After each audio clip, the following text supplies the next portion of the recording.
Welcome back. We're going to jump right into it. Hopefully you remember what's going on. I have removed the old putty tape from the roof sealant and then cleaned it to make it free and clear of debris so that I can apply the new putty tape. The putty is really sticky and it melts in high temperatures, like extreme heat, so try to do this indoors or in a garage where you're not in 70-degree weather or higher. I had noticed that the putty tape I had removed was like crimped around the corners, so what I opted to do was make or cut up strips to do the corners, and then I overlaid the corners where there was gaps with spare, like smaller bits of putty tape.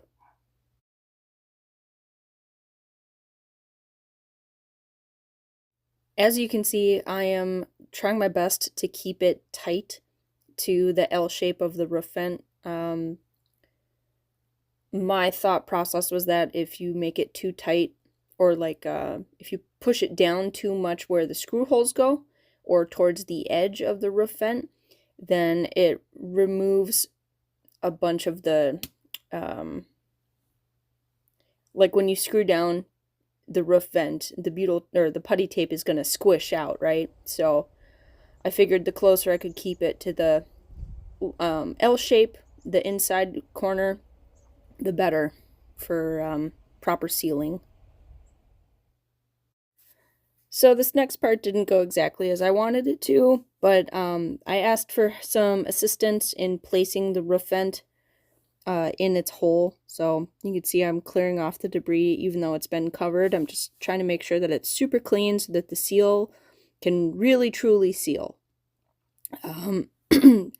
Now you remove the paper backing on the putty tape, and then try your best not to touch it, which is difficult because there's not many grabbing places for this. And because this Shasta was previously renovated, some of the framing for this opening is wonky, and it just did not set the right way. It set just like a little bit too far to the hitch side of the trailer. To me, this is kind of a one and done placement. In order to not fuck up the butyl or the putty tape, you really only get one shot to place it properly. To ensure that it's sealed correctly and there's no condensation forming. So this was super stressful, well, and you get to hear some of that. Why are there shims? Oh. Okay, well it just fucking sits down. Is it still square? Or where it should be? A little bit to the front. What do you mean to the front? Open up the lid. If you can Stop talking, open up the lid. Now tell me. Forward to the trailer. How much? It's just barely at all.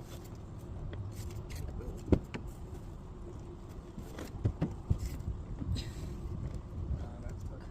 I mean, I didn't move it at all. Actually, no, never mind. It can't move. That's the metal that it's sitting in. Okay. Okay. Then stay there. If anything, can you start putting the self-leveling sealant in the caulking gun?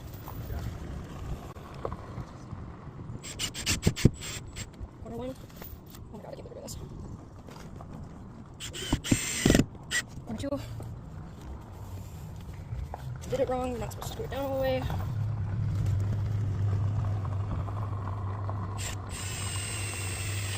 Three.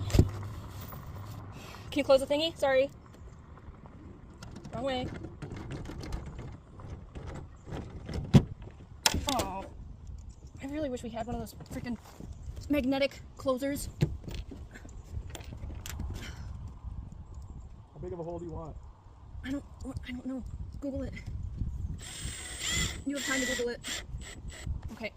1, tighten. 2, tighten. That's tight. Did I just strip that? No.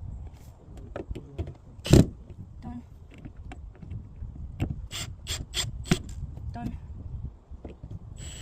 Woo! Oh my god.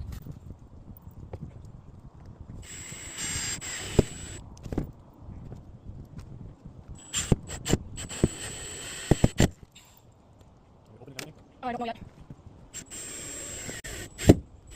I'm almost done screwing these in. I just want to make sure that I don't need to... can you Google whether or not I need to trim off the butyl tape once it's oozing out? I'm assuming yes. Okay.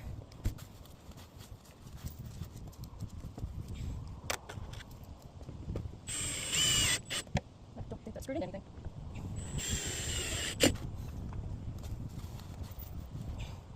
Ooh.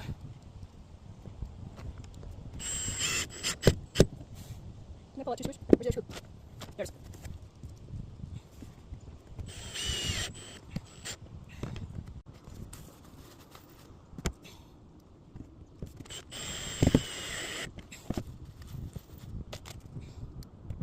Oh. Nope.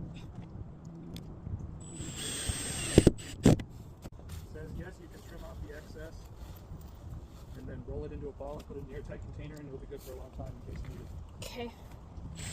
Using plastic. Can you get your top loader? Use a blunt plastic knife. Plastic knife? I don't know if that'll work. I'm assuming since you have a metal roof, a putty knife will probably work just fine. Well, I have my X-Acto blade right up For here. that too.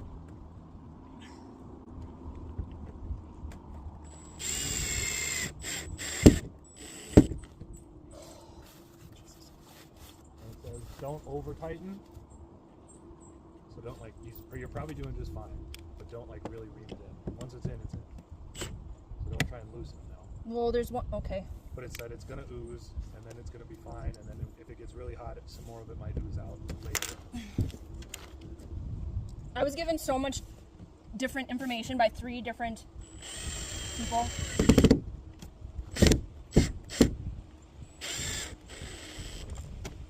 JR has never called me back, and I called them 3 times. Action RV said to use butyl tape because it's better than putty tape. The vintage trailer place down in Tacoma said to use butyl tape. And then when I went to Camping World to pick up the butyl tape, they said that you shouldn't use butyl tape because butyl tape is meant for fiberglass and rubber applications and not meant for roofs. And so they were like, you should use putty. And they went to give me putty. They said, okay, we're going to give you putty. And then they gave me a roll of butyl tape. And by the time I realized that they rung me up with butyl tape instead of putty tape, I just said, fuck it, it's too late. I don't know if I would trust camping. I don't know. I was just annoyed Yeah, overall. I hear you. I would definitely trust Wes or whatever his name is. Les. Or the camping mode. Okay, screw. Especially when it comes to Should I screw in the extra spots where he added screw holes? I don't think I should. I would plug it with something. Unless the butyl tape probably plugged them. Kind of. Okay, I'm gonna hand you a smear. Don't put your hand on the roof then, you dumbass. There's 1, 2, okay, wait. Are they all in? 1, 2, 3, 4, 5, 6, 7, 8, 9, 10, 11. Ignoring 12, 13, 14, ignoring 15, ignoring 16, 17, 18, ignoring. Okay. There are 1, 2, 3, 4, 5, 6, 7 open holes. Can you, I'm going to toss you this, it's closed. The butyl tape is on the inside. Give me 3 inches of butyl tape. And it's really sticky, so try not to get your fingers on it. I don't know how many I counted. That's how many you counted. I think that's more than... Well, I'm using the butyl tape to fill in the holes. Right. No, that's what I meant. Oh. Like, the fact that he felt like he needed to add some seems ridiculous. In my opinion.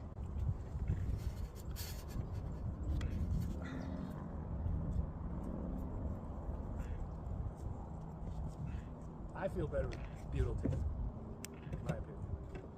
Not that I know shit about this stuff. Yeah, you don't know anything. You don't even know what you're talking about. But I've used plenty of putty before, and I've just seen that shit in the heat and the cold just crack and leak and Yeah. go all the shit. And if the actual vintage people said butyl tape, Am I gonna regret this? Maybe. I think I'm gonna regret this. fill it in the holes. Yeah. Some of the holes have screws in them.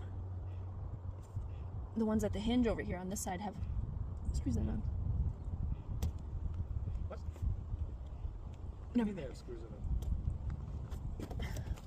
Because it's on the hinge side, so you need screw holes to connect the hinge to the frame, but also holes to connect the frame to the roof. So those aren't extra holes that he added? No, not on the hinge side. Oh. They're filled in with screws.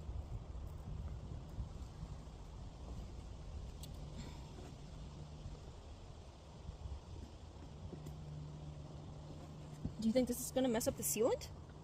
What? Having butyl tape on this side? On the outside of it? Uh-huh. Is this a I bad don't know. idea? I don't know what that'll do. Should I stop while I'm ahead? I would, yeah.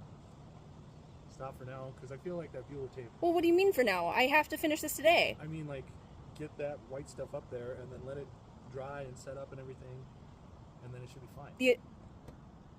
Huh? Get the white stuff up here.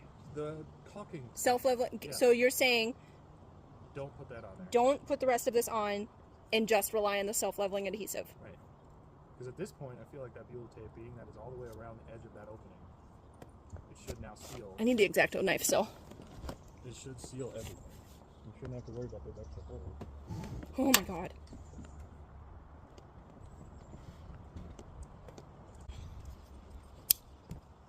Okay, well, Oh shit. I'll scrape them off. Or kind of clean.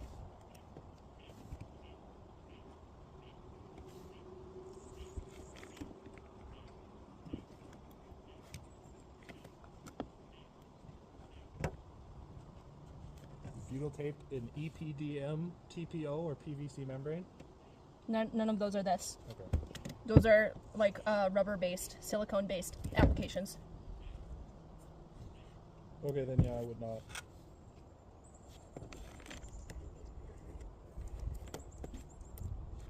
Well, it's easy enough to clean off, which is also what I read. Yeah, just soap and water. No, it literally just peels off. Oh. Like like putty, technically. Ow.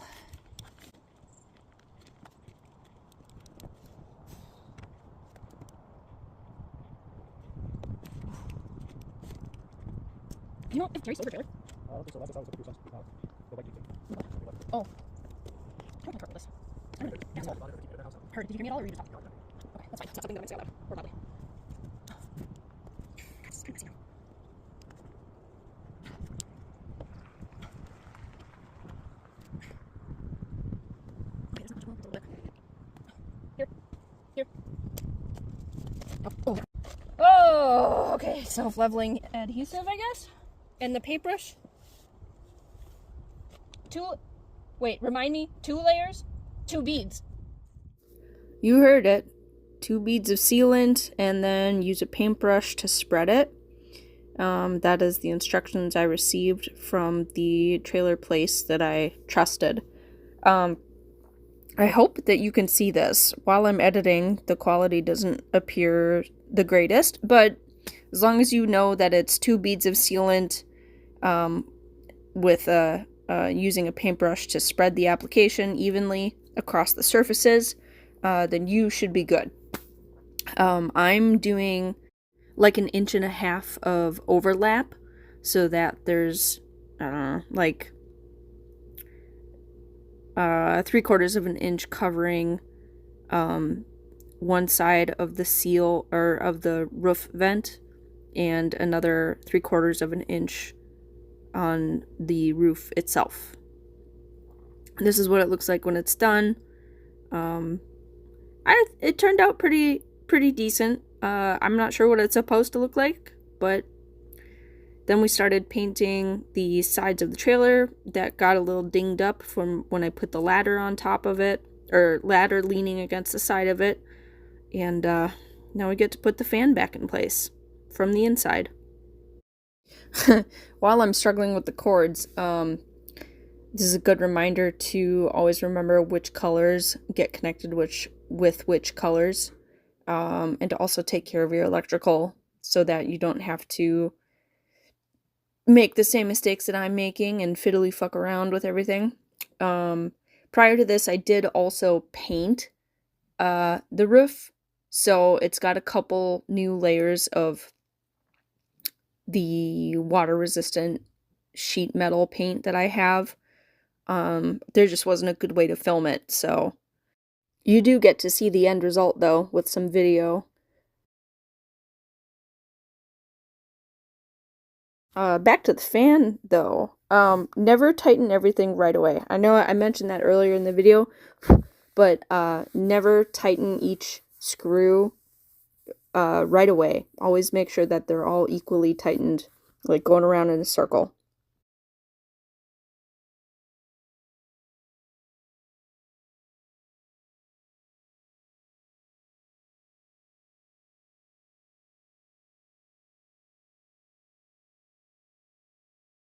Oh, and here's where I find out that the roof vent didn't get placed as perfectly as it could have been placed.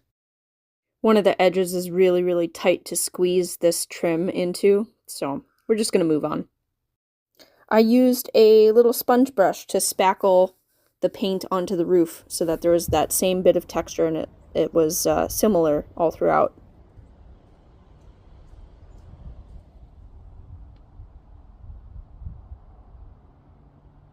Doesn't look half bad to me. Made sure to paint over the bad seam. And eventually I did get this roof vent and the cords in place. So it worked out. Again, the framing is a little wonky, so I noticed that there's some warping happening, which I don't know if I'll even bother fixing.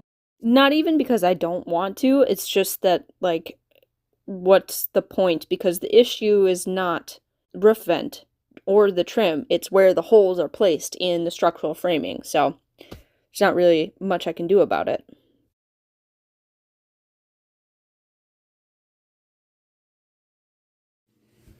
So, heater's on, fan is on, cover is off, got the damp rid working, absorbing water, moisture. And I don't know if maybe I have to turn on the flash. There we go. Yep. So, in the framing, the condensation is forming and staying on the sealant and sheet metal, but it does not appear to be intruding on the wood, which is good. There's no signs of black mold yet. Crossing my fingers, knock on wood. But we're keeping the heater going a couple hours of a day. And I think that window's shut, that window's shut, that window is shut. Yeah, I think all of the windows are shut so that we can dry out the air that's in here. It's just gonna take a while. So, we'll probably be running the heat, I don't know, maybe once a week, maybe once every 2 weeks, depending on if we have a bomb cyclone or not. But at the moment, everything's looking alright, and there was no, this looks like the spot where the water was coming through originally in this corner, and I think there's some leftover rust on the screw, but other than that we've had absolutely zero leaks, and our next thing is gonna be rearranging all the wires, getting a different system in, like a Goal Zero escape system, but we'll see how that goes. So that's the next set of changes to make in the trailer.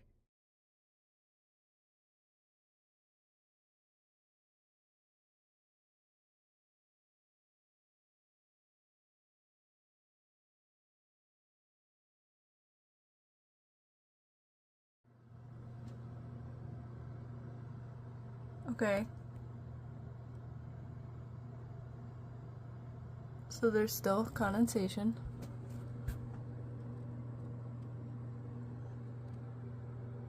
This is kind of it for the video. There's no other final images to show. We were in a waiting pattern for the rest of winter to see how the seal held, even though the trailer was under a cover. It is now March, so the trailer is going to start being used, and I'm super excited to see how the seal turned out. I'll keep you updated. And if you've stuck around for all 4 videos, thanks so much for watching.